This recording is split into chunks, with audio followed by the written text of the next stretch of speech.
여러분, 죽으면 다른 사람 몸에 들어가 다시 태어난다. 이런 이야기 들어보신 적 있으신가요? 그것도 전설이 아니라 지금까지도 사람들 입에 오르내리는 진짜 속담 속 이야기입니다. 오늘은 그 말의 비밀을 품고 있는 곳, 충북 진천으로 가보겠습니다.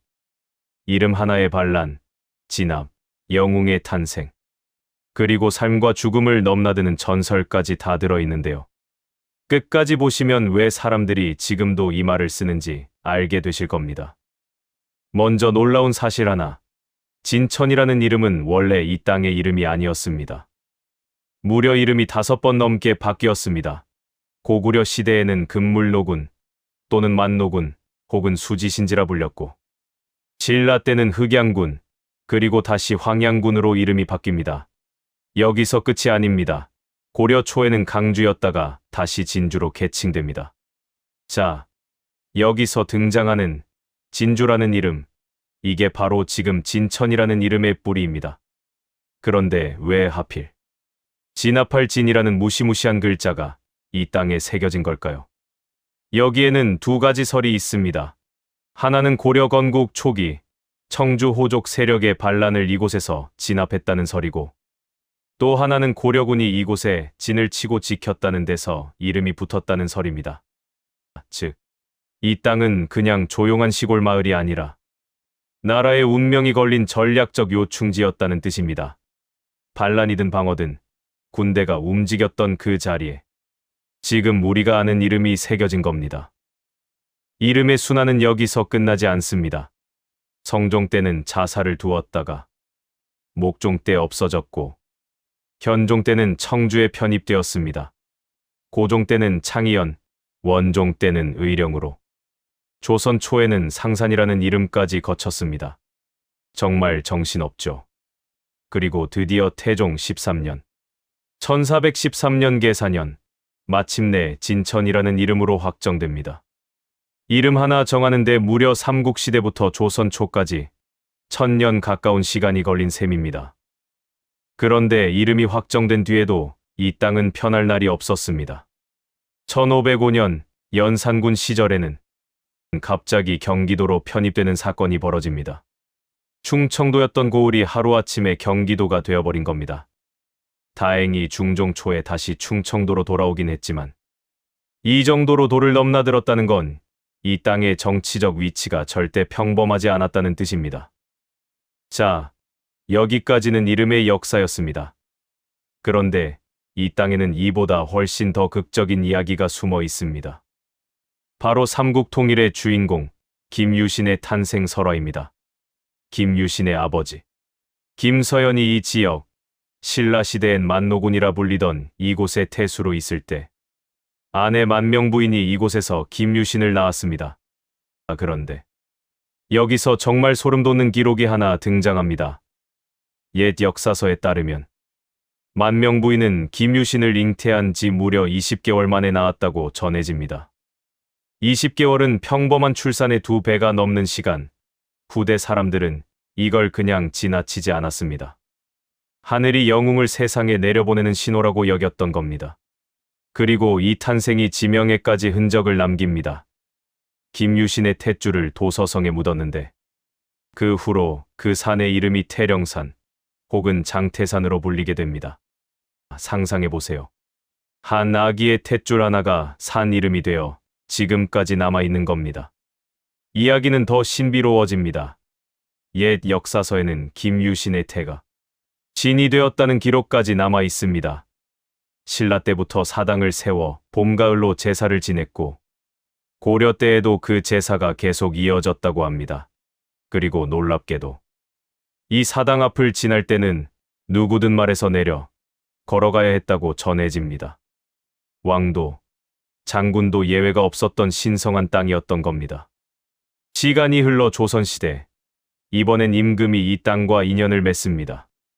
1444년 세종대왕이 눈병을 치료하러 초정약수터로 가던 길에 이곳에서 하룻밤을 묵었다고 합니다. 그리고 그 하룻밤 때문에 이 지역은 성평이라는 이름을 얻게 됩니다. 임금이 딱 하룻밤 묵었을 뿐인데 지명이 하나 새로 생겨버린 겁니다. 이 땅은 나라가 위태로운 순간마다 조용히 있지 않았습니다.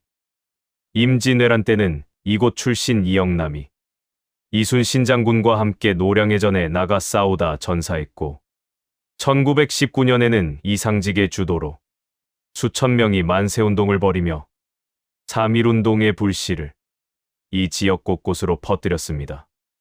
지켜낸 고을이라는 이름값을 역사 속에서 몇 번이고 스스로 증명해낸 셈입니다. 자, 이제 드디어 아까 말씀드린 그 속담 이야기입니다. 살아서는 진천, 죽어서는 용인. 여러분은 이 말이 왜 생겼는지 아시나요? 여기엔 정말 오싹한 전설이 하나 전해집니다. 옛날 진천에 살던 추천석이라는 사람이 죽었습니다. 그런데 저승에서 착오가 생겨 그를 다시 이승으로 돌려보내려 했습니다. 문제는 이미 장례를 다 치른 뒤였다는 겁니다. 자, 이제 어떻게 됐을까요? 저승에서는 대신 용인에 살던 같은 이름의 추천석을 데려와 그 몸에 진천 추천석의 영혼을 넣어 환생시켰습니다. 그 결과 그는 살아서는 진천에서, 죽어서는 다시 환생의 용인에서 살게 되었다는 겁니다. 몸은 용인 사람이지만 영혼은 진천 사람. 이보다 더 소름 돋는 지명설화가 또 있을까요? 이 속담에는 전혀 다른 버전의 이야기도 함께 전해집니다. 한 여자가 용인으로 시집가서 아들을 낳고 살다가 남편이 죽자 진천으로 다시 시집가 아들을 낳고 평화롭게 살았다는 이야기입니다. 환생이라는 신비로운 전설과 한 여인의 인생사라는 담담한 실화가 똑같은 속담 하나에 함께 녹아 있는 겁니다. 어느 쪽이 진짜인지는 아무도 확실히 알 수 없습니다. 그렇다면 정말 진천이 살기 좋은 땅이라 불릴 만했을까요? 여기엔 전설이 아니라 실제 지리적 근거도 있습니다. 차령 산맥이 북쪽에서 남쪽으로 이어지고 동북부로는 미호강이 광해원면과 백곡면에서 시작해 남쪽으로 흐르며 넓은 평야를 만들어냅니다. 그 결과 이곳은 비옥한 곡창지대가 되었습니다. 신비로운 환생 설화와 실제로 먹고 살기 좋았던 기름진 땅, 이 둘이 만나 지금까지 전해지는 속담을 완성시킨 겁니다. 정리해볼까요? 이 고을은 고구려 때부터 만노군, 흑양군, 황양군을 거쳐 강주, 진주로 불리며 반란을 진압하거나 군대가 지켰다는 이유로 진이라는 글자를 얻었습니다. 그리고 1413년 마침내 지금의 이름 진천으로 자리 잡습니다. 이 땅에서는 삼국통일의 영웅 김유신이 태어났고 그의 탄생은 산 이름과 사당의 전설로 남겨졌습니다. 세종대왕이 하룻밤 머물렀다는 이유로 지명이 하나 더 생겼고 임진왜란과 3.1운동, 국난의 순간마다 이곳 사람들은 나라를 지켰습니다.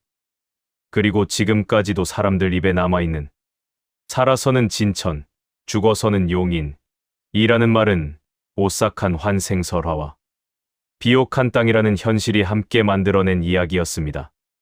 이름 하나의 반란과 진압, 영웅의 탄생, 왕의 발자취, 그리고 몸을 바꿔가며 이어지는 삶과 죽음의 전설까지 담겨 있는 곳, 바로 충북 진천이었습니다.